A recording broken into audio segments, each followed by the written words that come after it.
Shalom, salam sejahtera bagi kita semua. Berjumpa lagi dalam renungan singkat New Hope. Saat ini saya mengangkat satu tema tentang menjaga hati. Dan kebenaran firman Tuhan saya landasi dengan kebenaran firman Tuhan yang saya ambil di dalam kitab Yeremia pasal 17 ayat yang ke-9. Demikian firman Tuhan. Betapa liciknya hati, lebih licik daripada segala sesuatu. Hatinya sudah membatu, siapakah yang dapat mengetahuinya? Saudara, kalau kita memperhatikan ayat yang baru kita baca, ayat ini saya bisa katakan sangat vulgar. Mohon maaf, tidak enak didengar. Tetapi seperti itulah hati manusia yang tidak dijaga.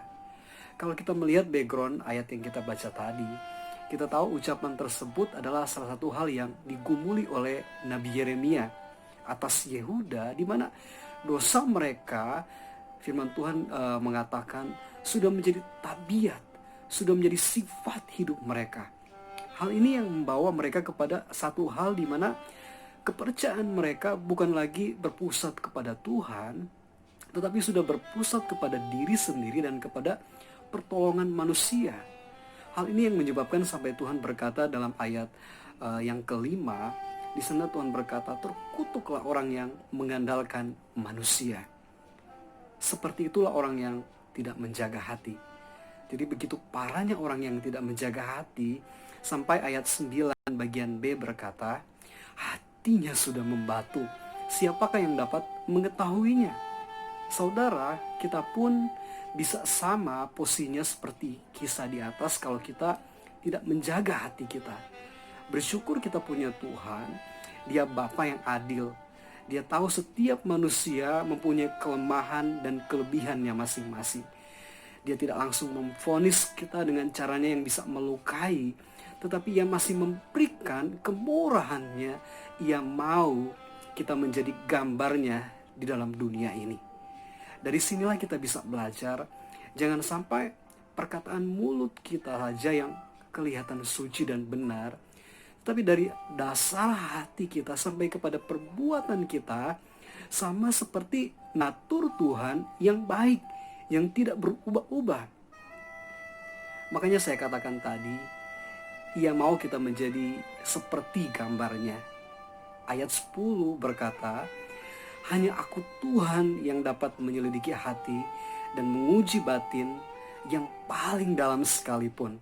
Aku memberi setiap orang pahala yang setimpal dengan perbuatannya. Ayat ini menjelaskan, ternyata isi hati kita sendiri pun ternyata sering tidak kita ketahui dengan pasti. Dan ini sangat berbahaya karena apa? Karena tanpa kita sadar, kita akan sering melakukan hal-hal di luar hati yang tidak terkontrol. Dan hati yang tidak terkontrol, hati yang tidak dikontrol, bisa membutakan kebenaran kita sendiri. Dengan cara tanpa sadar maupun sadar, memaksakannya kepada orang lain. Padahal kita tahu seperti 5 tambah 5 itu kan 10. Nah, jumlah yang sama berlaku pada 6 tambah 4 sama dengan 10. Artinya begini, kita jangan memaksakan cara dan kebenaran kita kepada orang lain yang ternyata mempunyai nilai yang sama dengan kita meskipun caranya berbeda. Bapak Ibu, bukankah di hadapan Tuhan kita itu sama?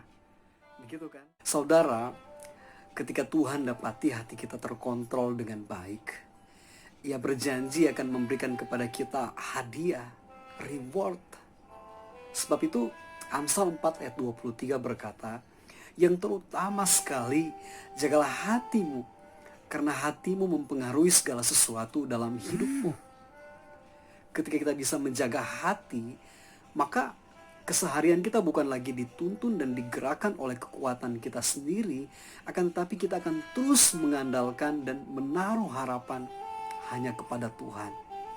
Oleh sebab itu cara yang paling baik untuk menjaga hati kita agar tetap bersih di hadapan Tuhan adalah dengan menundukkannya kepada Tuhan. Saudara, adalah sangat penting bagi setiap kita untuk menjaga hati agar hubungan kita dengan Tuhan itu tidak terhalang. Nah, di sini Kita perlu mengkontrol setiap saat hati kita agar jangan jadi hati yang tidak terkontrol, yang bisa berdampak negatif kepada keluarga kita, pekerjaan kita, hubungan-hubungan kita yang lain. Karena hati kita mempengaruhi segala sesuatu di dalam kehidupan. Oleh sebab itu saudara, ketika kita bisa menjaga hati, maka Allah akan menciptakan keinginan-keinginan untuk mengasihi dan menaatinya. Hal ini sangat penting agar kita akan terus hidup dalam ketaatan kepada Tuhan. Kita bisa belajar dari Daud.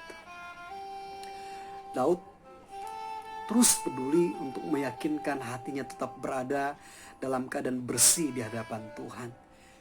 Dan hal ini ditulis di dalam kitab Mazmur 139 ayat 23. Di sana Daud berkata, "Selidikilah aku ya Allah, dan kenalah hatiku. Ujilah aku, kenalah pikiran-pikiranku." Memang Bapak Ibu, saya akui tidak mudah bagi kita untuk menjaga hati kita.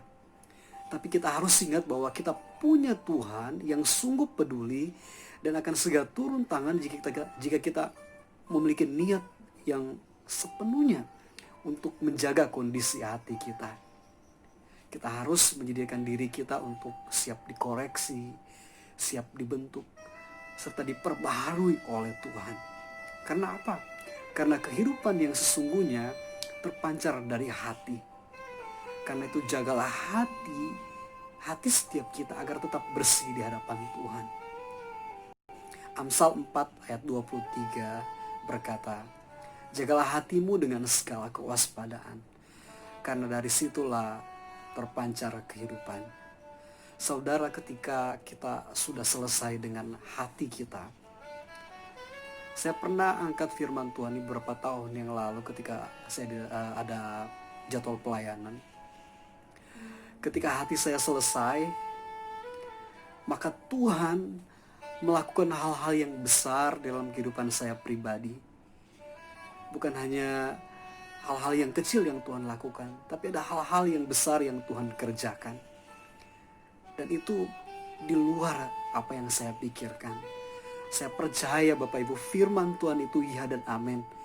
Bukan hanya berlaku kepada saya, tapi akan berlaku juga bagi setiap kita yang mau menjaga hati kita agar tetap bersih di hadapan Tuhan. Puji Tuhan Bapak Ibu, saat ini saya akan mengajak saudara untuk berdoa. Mari kita berdoa. Terima kasih Tuhan untuk waktu yang indah ini. Kami sudah mendengarkan kebenaran firman-Mu. Tolong kami ya Tuhan. Kami tidak bisa sendiri menjaga hati kami agar tetap bersih di hadapan-Mu. Karena keseharian yang kami lewat itu begitu berat. Banyak hal-hal yang tidak bisa kami kontrol sendiri. Tapi kami mau berusaha menjaga hati kami tetap bersih di hadapan-Mu. Kami percaya ya Tuhan, Roh Kudus-Mu akan memampukan kami untuk menjaga hati kami tetap bersih di hadapan-Mu ya Tuhan.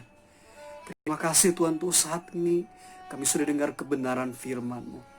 Kami percaya ini semua karena kemurahan dan kebaikan Tuhan. Terima kasih Tuhan Yesus, kami sudah berdoa. Haleluya. Amin.